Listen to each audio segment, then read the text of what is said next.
Balita. Magandang umaga po sa ating lahat. Para sa mga tatay na mahiling magkape. Yan. Kape na less sugar, walang creamier, walang gatas. Sa katulad kong mga tatay,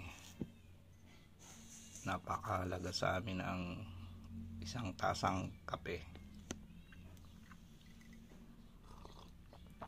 Dahil minsan dito kami umuhugot ng lakas sa hamon ng buhay, di ba?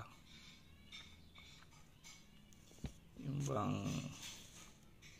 15 minutes kang nagmumuni, nag-iisip ng mga paraan, kaya balikan ng mga pagkakamali, diba? Sarap talaga magkape. Kumbaga hindi alintana kung ano yung side effects,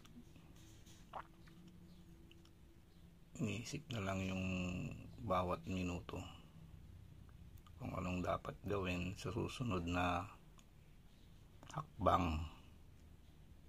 Okay, ayan, katulad nga, no, nakarelax ng konti,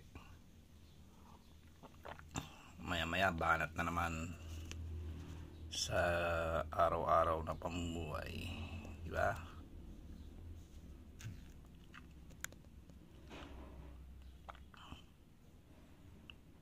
Kasi nung bata ako, lagi ko nakikita yung mga tatay noon, kaya ang hilig-hilig nila sa kape, tapos ang tagal nilang ubusin. Ngayong nagkakaedad na ako, naintindihan ko na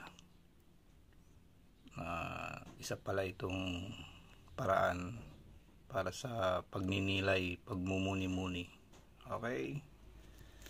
Kaya para sa mga tatay, magandang umaga, kabalita.